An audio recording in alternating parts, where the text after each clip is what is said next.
ఈ fake miracle కాదు, real miracle గట్టిగా చెప్పాలి. అమ్మా, అబద్ధ సాక్ష్యాలతో ఎవరిని మనం నమ్మించలేము.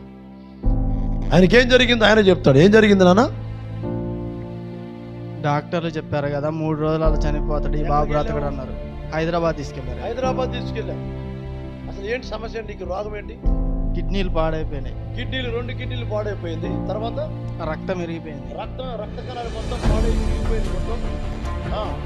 వీళ్ళ అమ్మగారు తీసుకొచ్చారు భద్రాచలానికి 60 కిలోమీటర్ల దూరంలో చర్ల ప్రాంతం, తెలంగాణ. అంబులెన్స్లు తీసుకొచ్చారు. 3 దినాల్లో చనిపోతామని చెప్పేసి అన్నారు. ఒకవైపు ట్యూబ్ వేశారు యూరిన్ పోవడానికి. చాలా భయంకర పరిస్థితి. 2 కిడ్నీలు పాడైపోయింది. చనిపోయే పరిస్థితిలో ఉన్నాడు. వాళ్ళ అమ్మగారు ఏడుస్తా ఉంది. అయ్యా 3 దినాల్లో చనిపోతామని చెప్పేసి అన్నారు. నేను ప్రార్థన చేసి వాళ్ళ అమ్మగారితో మాట్లాడాను.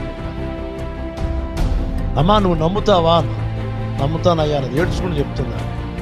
నా కొడుకు బతికితే అయ్యా నేను దేవునికి సేవకు మీ దగ్గరికే పంపిస్తా అని చెప్పేసి ఆ మొక్కుబడి చేసుకుని, నిజమే దేవుడు గొప్పగా జరిగించాడు.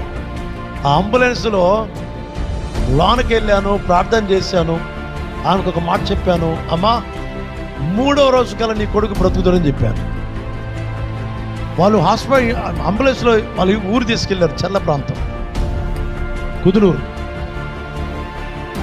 ఆ ఊరు వాళ్ళందరూ ఏమన్నారు అన్న? మీ ఊరు వాళ్ళందరూ ఏమన్నారు? చనిపోతాడు అన్నారు. వాళ్ళ ఊరు మొత్తం కోడే కూసింది. అయిపోతాడు. మా అన్నోళ్ళకి ఎంత విశ్వాసం అంటే, పాపం బతికే ఆశ ఉంటే వెంటనే చంపేస్తారు మనోళ్ళు. కొద్దిగా కొనూపురున్న పాపం ఉండేవారండి. ఊళ్ళందరూ కూడా చనిపోతాడు అని చెప్పేసి అన్నారు.